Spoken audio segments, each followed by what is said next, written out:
Hey everybody, welcome, welcome to Hidden Horror. Thank you for spending this time with me. I appreciate that. Let's get started.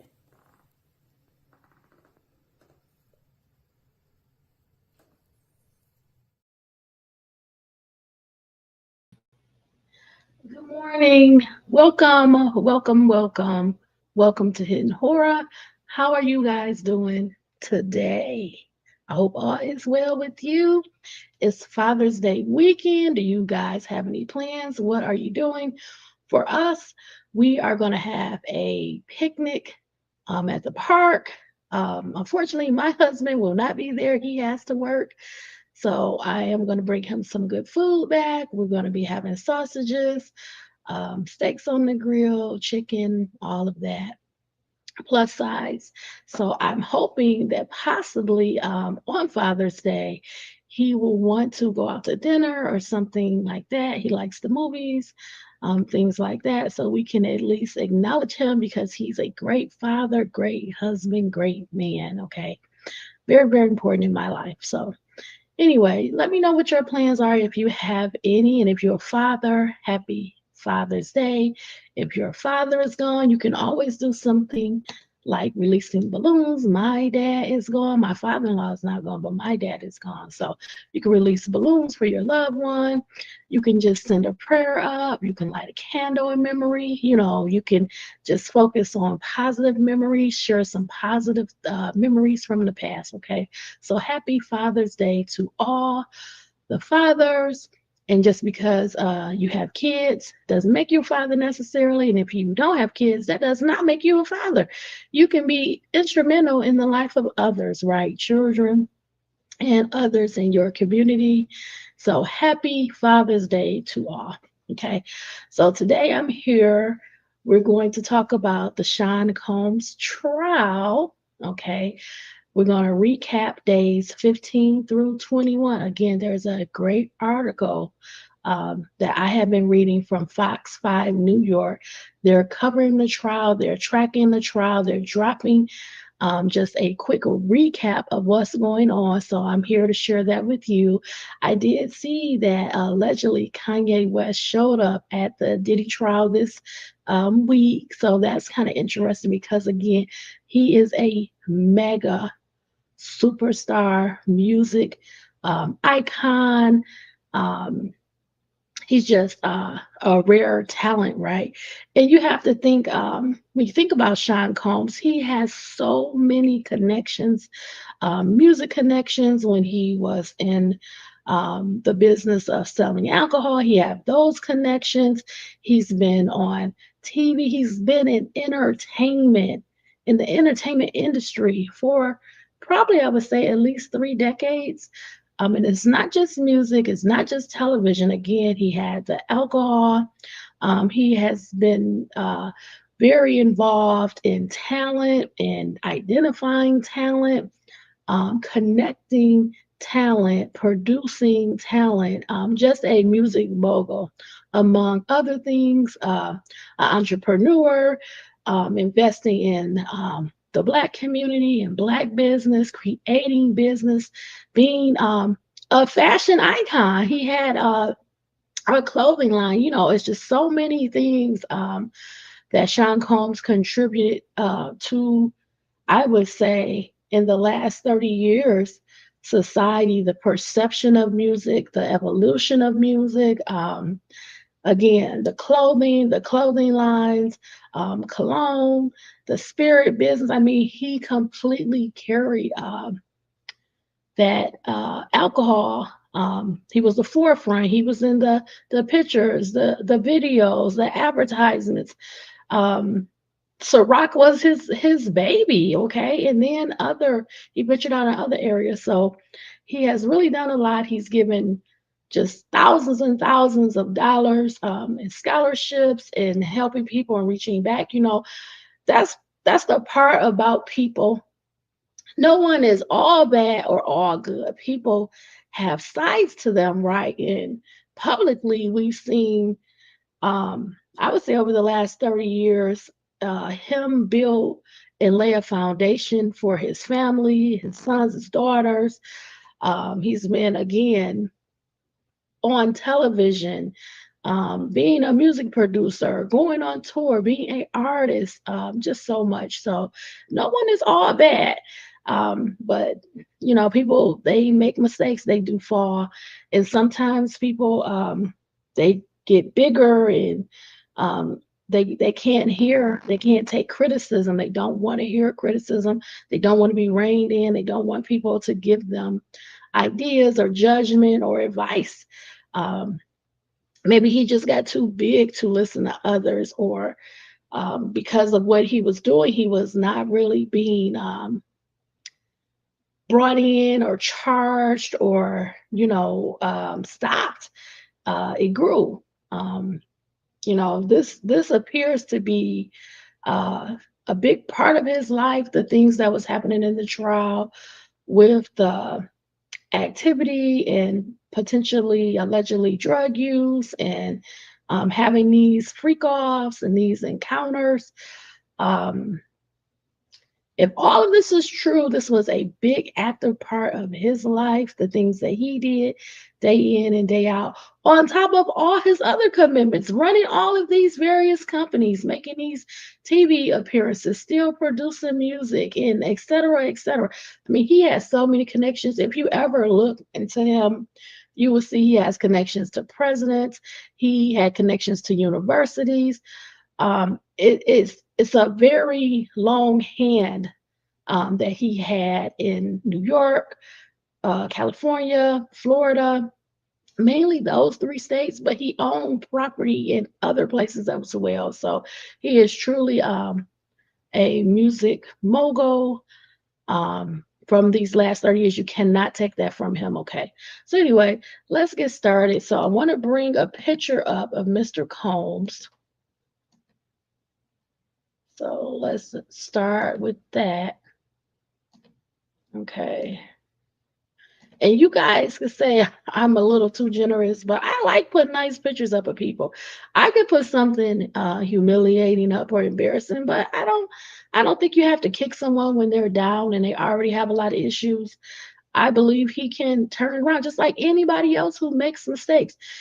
If you feel that you've done something wrong and you've come to a place where you want to apologize, you want to turn around, you want to change, you want to go in the right direction, do it. Make the change for your betterment. Okay. So I'm not gonna throw up a terrible picture of them. I prefer to put up nice pictures of people personally. That's just me though. So anyway, let's get on to days 15 through, I believe we're going to 21. So let me just pull up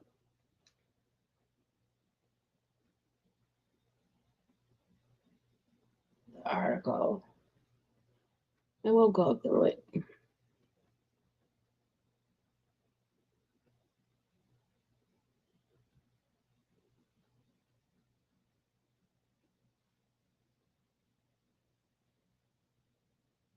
And I'm so tired of this thing. There it is. Okay. My apologies. Okay. So again, this information is provided by Fox 5 New York. It's titled What's Happened During the Diddy Trial Day by Day Recap. They've been doing an excellent job. I just really, really appreciate it because I have no plans on going to the trial, participating in the trial. The trial is not televised, so that cuts a lot of people out that are not able to go to New York or travel to New York or be in New York to physically sit and watch the trial. So we really, really thank you here from Hidden Horror for covering this and providing this written information day by day. I really, really appreciate it. Okay. So let's get started. So we're going to be talking more about the alleged bombing of Kid Cudi's, I believe it was his vehicle. Okay, so let's pull up a picture of Kid Cudi. Okay. Now, I don't know know a lot about some of these artists. I just don't know. I believe he is a musical artist. I don't know. I apologize. It's just not my era. So, but this was someone that allegedly Cassie Ventura was dating, and allegedly when Sean Combs found out, this was something that was allegedly threatened that he was going to do, and uh, there was an incident. So they're trying to, I guess, attribute this incident to Mr. Combs. Okay. So it's day 15, it's May 28th, 2025, and we're going to learn more about Cuddy's firebombing. Okay. So day 15 testimony revealed details about the investigations into Kid Cuddy's home invasion and car fire bombing. Now we can recall um, Sean Combs, he had an assistant. Her name was Capricorn Clark. And I remember reading when we were reading in a prior day that she was involved. Yeah, she said she was involved in the alleged Kid Cudi home invasion. So she's admitting that this happened. So Sean Combs' assistant, his longtime assistant, um, she's admitting that she was involved. Scary business, but let's continue. So there allegedly is this home invasion and car firebombing. An LAPD officer, so that's the Los Angeles Police Department, because we're looking in the state of California where Kid Cudi's residence is. So Los Angeles Police Department is going to be the one coming onto the scene and taking that police report, okay? So an LAPD officer recounted responding to a burglary call at Cuddy's home in December of 2011, finding luxury items in plain sight, but no signs of a gun or theft. An LA Fire Department arson investigator testified about the targeted damage to Cuddy's Porsche in January of 2012, noting it was less severe than typical Molotov cocktail damage. So let's just pause here for a second. So allegedly there was a burglary. But typically, when you have a burglary, you have a theft. People want high-end items. They want to look for example, money, maybe jewelry, maybe if there was some luxury bags.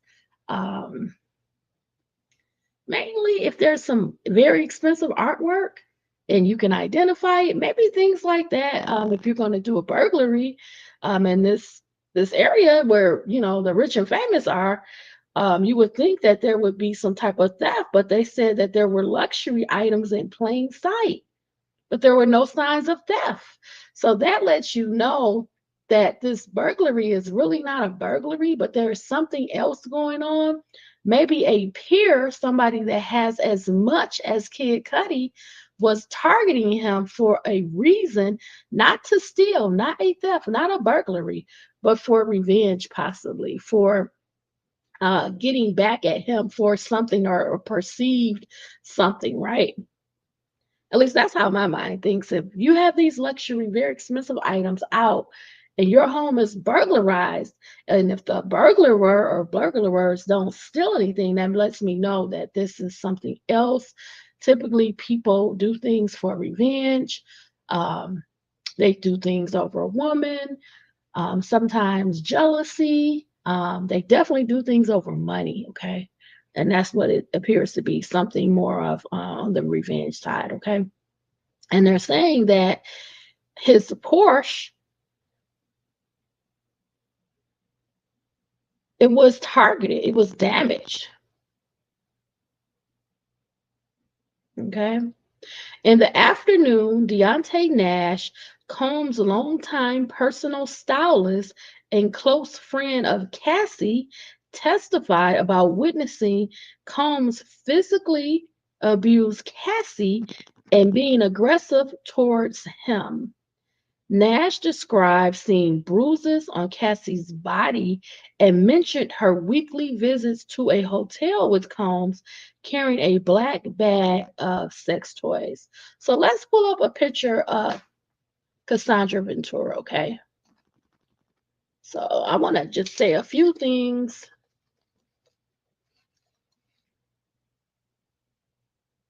Okay. So um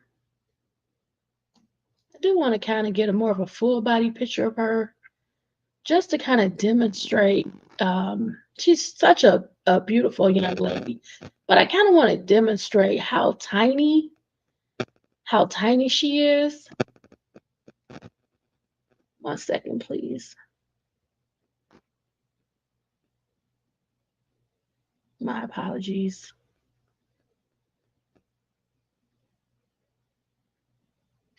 So I just want to kind of share a little picture of her while I talk about her.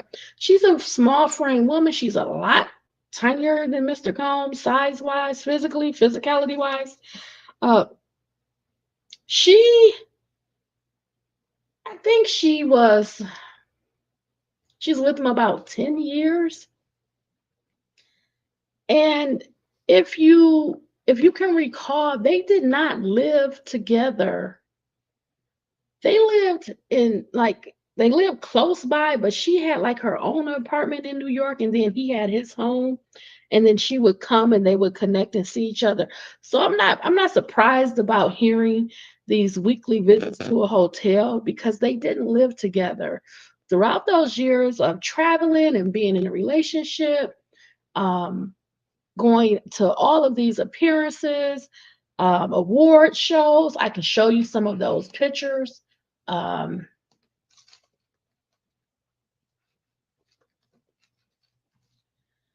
they were everywhere together. This is a picture of them, right? Together as a couple. They traveled. They made all kind of awards appearances and everything. They both were in music, but they did not live together. Okay, and I kind of feel like in a 10-year relationship, you never develop to marriage, you never move forward into something more committed, you don't even live together. And to me, that opens up the door to dating others. Now, I'm not saying that Cassie Ventura and Sean Combs had like an open relationship or even an agreement to date others, but I'm just saying that if I am a woman and I'm with someone for 10 years and they never marry me, we never move forward, we never progress, we never get off ground one, we don't even live together. Um, I wouldn't want you to publicly be with me like in these pictures, but we live separate lives. To me, that opens up the door to having a companion, have someone else, because in reality, you're not taking me to the next level. I'm not elevating from, a girlfriend to a wife. I'm still kind of, I guess they consider this dating. I don't know. Would that still be dating? I don't know. Just, they're going to events, they're out publicly, they're together, but they never went any further than that. So, um, that would be a huge red flag to me. If a man never, pursues anything more, um, you never get married, you never elevate the relationship. But all in all, the personal stylist, Deontay Nash, is saying that he saw bruises on Cassie's body, um, and that she would be carrying this black bag of um, sex toys. There was a picture of the bag in a photo. I'm not going to bring that up. We all get what it's saying. Everybody's relationship is different. Whatever you do behind closed doors in your intimate moments, she's with him for 10 years. That's a long time. If she did not agree or if she was not, you know, uh, wanting to do these things, why do it? And I don't want to get into it because it's a complicated situation to me. And people are going to disagree with my thinking, but overall, if somebody's abusing you, you're allegedly doing things you don't want to do or you're uncomfortable with doing. You don't live with the person, you live separately, although, maybe they're financially helping you allegedly. I don't know, but um, you would think a person would be able to, over time, make some decisions, especially if you're seeing violence and this threat allegedly about Kid Cudi. Um, you know, it took a lot of years, I guess, for some decisions to be made to do something differently. I'll just leave it at that. Let's move on to day 16. Okay. Day 16 is May 29th, 2025. And it says Mia says Diddy assaulted her, the R word, okay, that I can't say. A former assistant known by the pseudonym Mia recounted witnessing violence against Diddy's ex girlfriend, Cassie Ventura, and described her own alleged R and assault by Combs. So, again, all of these people in Mr. Combs' inner circle allegedly saw violence, they saw bruises um, on Cassie, regarding Cassie. Um, it appears that, not too much was done about it. Um, it seems that if the abuse was going on in all of the inner circle, the closest people, allegedly the stylist, allegedly an assistant, nothing was done about it. Did anybody ever call the police? Did anybody ever talk to Mr. Combs about what was going on allegedly between himself and Cassie Ventura? Did anyone show any concern? What was happening? If not, why?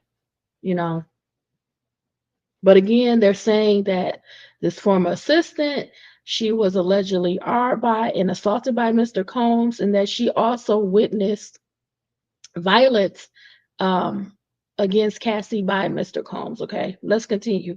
She described an incident where she and Cassie attended a party hosted by Prince, only for Combs to arrive with bodyguards and allegedly beat Cassie until Prince's security intervened. Mia testified about her challenging work conditions, including a 24-hour first shift and being held captive in Combs's home for 5 consecutive days, unable to leave. So it's a lot in this paragraph. So allegedly, there was an assault on Cassie at Prince's party where Prince's security intervened.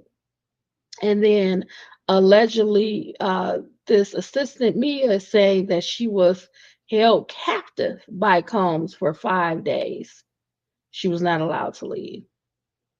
I mean, did Mia ever call the police?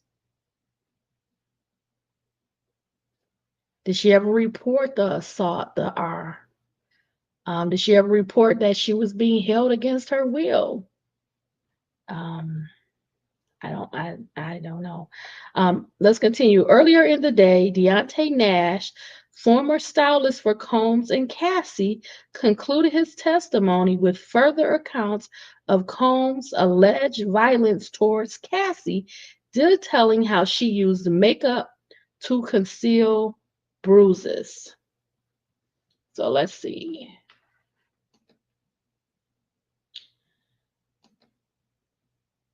I figured, and this is just, my thoughts, if Cassie Ventura is alleging that she was abused and the level of violence that we are hearing about, um, being attacked, allegedly black eyes, bruising on the body, um, some of her attire that she wears in some of the pictures, she has a lot of skin showing. Um, I don't see her a lot being photographed in like glasses, shades. Um, I don't see her covered up a lot. So I would assume that if she was being abused and she's a fair skinned woman, that she would have to wear makeup. And I don't know, um, if she was getting help to cover up some of the bruises, the alleged bruises. But that would make me think that, um, maybe some professional artists were, helping her, assisting her with covering up, because in most of the pictures, she has a, fair amount of skin showing. Her shoulders, her upper body, her chest, her neck. Um, I would assume that, she had some help with covering up these bruises allegedly, that were on her body, because a lot of her skin would be out, when I would see her, throughout these years. Let's move on to day 17. It's May 30th, 2025. Mia's testimony continues. Remember, Mia is, Sean Combs' former assistant. Okay.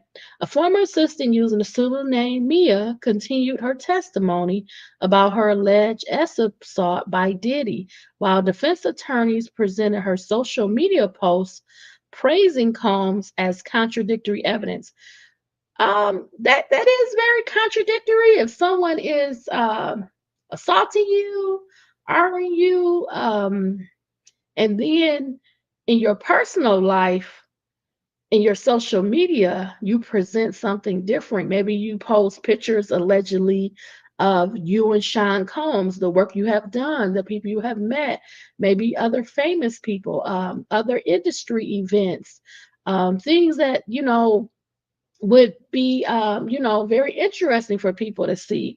That is very contradictory. If someone, is treating you poorly, holding you hostage, um, assaulting you, all of these things it is contradictory for you to then use your actual personal platforms to, highlight them in a different light.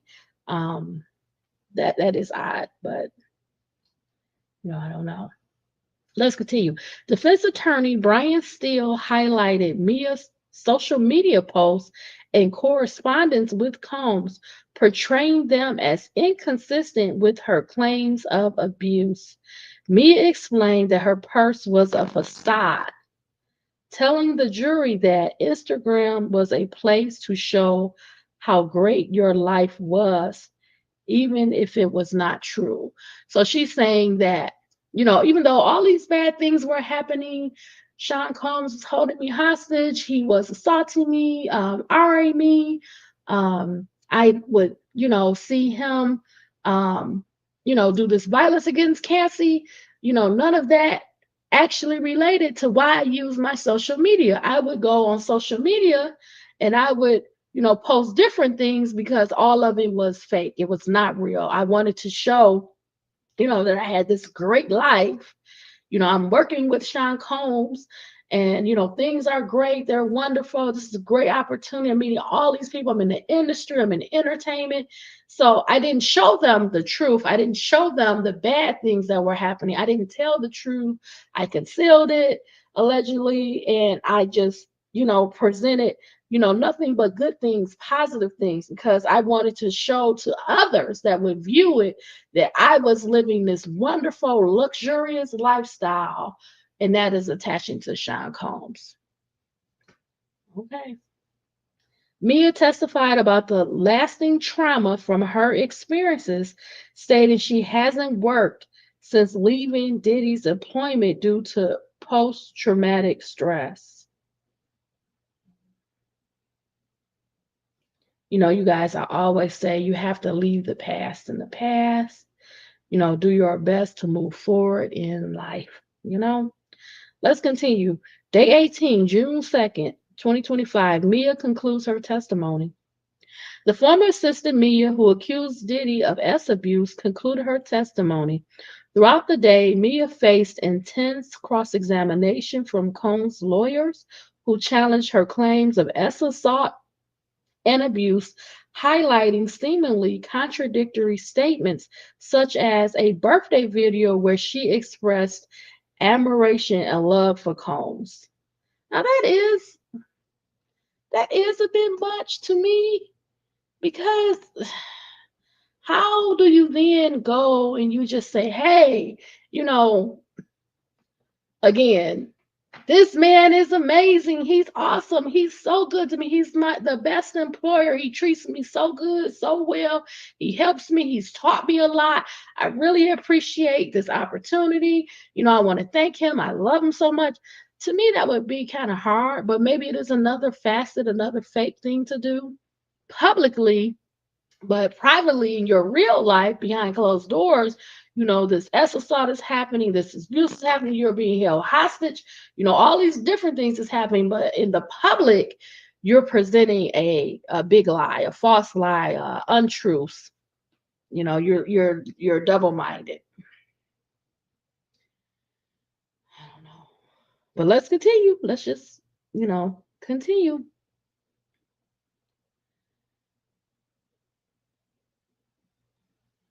Mia explained that her actions were driven by fear and job obligations, not genuine sentiment. So she's saying that she did all of these things, she said all of these things, she wrote these posts out of fear and out of obligations for her job. That's possible. If you think you're going to lose your job, if he is possibly threatening you that he's going to fire you, or if you've seen violence happen, allegedly to Cassie, then maybe you feel like this can happen to you or it's happening to you, and you're operating out of fear, and you're not quitting, you're not leaving, so you're trying to just continue on. Combs' attorney have consistently denied the charges, acknowledging his violent temper and drug use issues, but asserting that all S encounters were consensual. They emphasized Mia's lack of police reports or contact with domestic violence counselors over the years.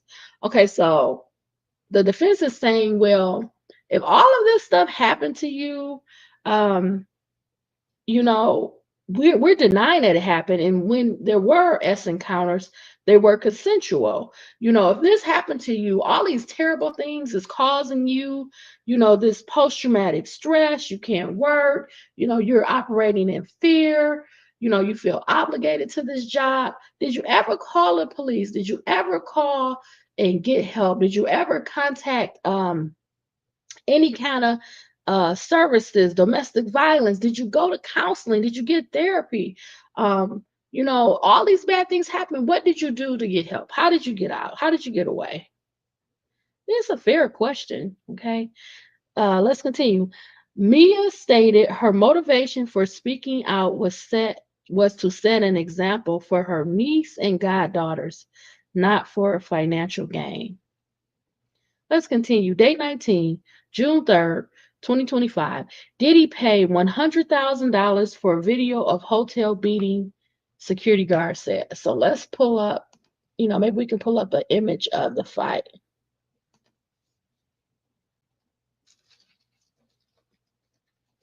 Since we're going to talk about that. I guess this would be an image. So this is a picture of him kind of, Sean Combs kind of stumping Cassie Ventura as she lays on the floor. And then the other image on the right is him, Sean Combs kind of dragging Cassie Ventura. Okay, Eddie Garcia, security supervisor at the Los Angeles hotel where Combs attacked his then girlfriend, Cassie, testified today.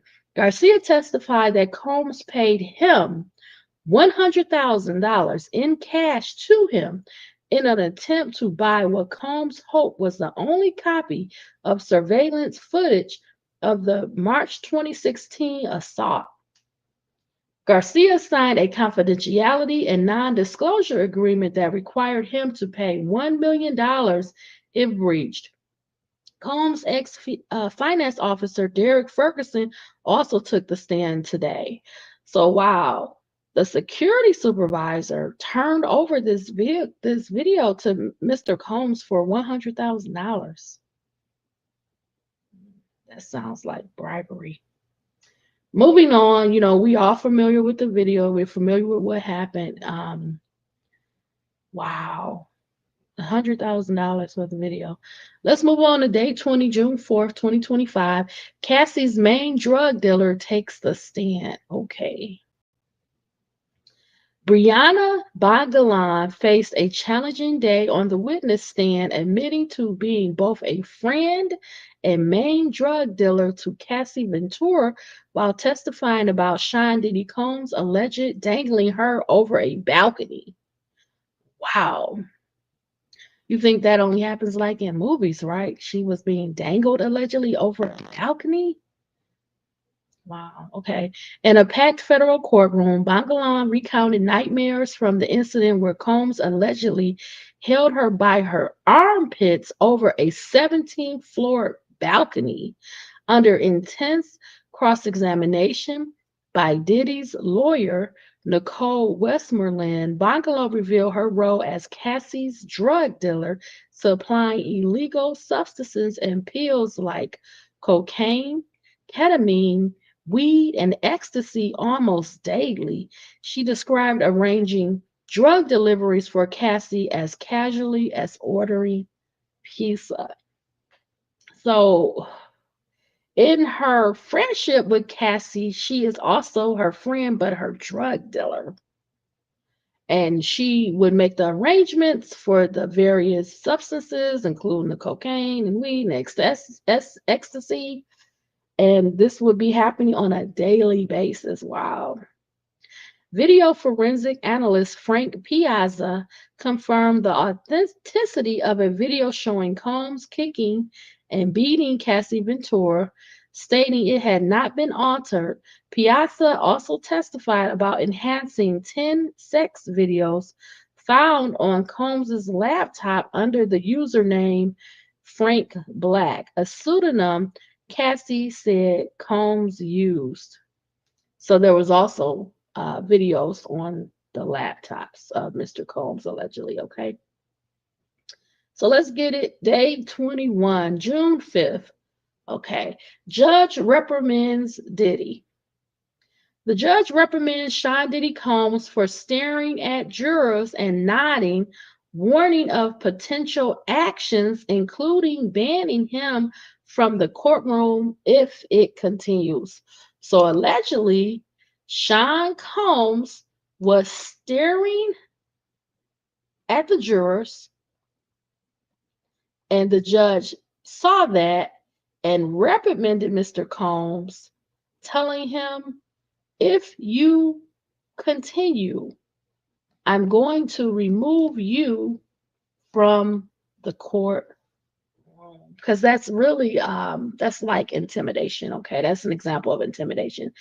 Staring, gazing at them, making these gestures. Also, Brianna Bongalan, a Diddy accuser, returned to the witness stand claiming Combs dangled her over a 17th floor balcony in Los Angeles and shoved her into furniture. Diddy's attorney, Nicole Westmoreland, conducted a rigorous cross-examination, leading Bongalan to admit she smoked a blunt with Combs after the alleged incident and had a history of drug dealing. So wait a minute. You're saying that Mr. Combs held your legs over, held you by is it the armpit? By your armpits over a 17th floor balcony. And after that, you sat down with him, sat with him, beside him, and you smoked a blunt. Wow, that doesn't even make sense to me. Did you call the police? Now that's some real terror. Did you call the police? Did you make a police report? Let's move on. Westmoreland challenged Bungalow's claims by presenting a hotel receipt from Trump International in New York, suggesting Combs was not in Los Angeles during the alleged events. So, wait a minute. Again, we have another time where, somebody famous is saying, hey, I wasn't there. They have receipts showing that Mr. Combs was not in California, not in Los Angeles, California. He was in New York.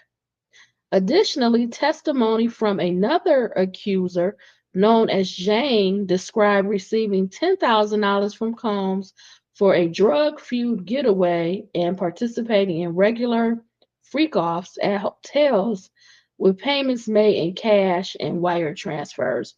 So there's your wire fraud right there, possibly and allegedly, because I told you that before when I read Cassie Ventura's lawsuit. There's your wire fraud charge right there. Okay. But it seems like they were making payments in cash quite a bit for the alleged freak offs for the sex workers. Okay. So that's covering days 15 through 21. What do you guys think?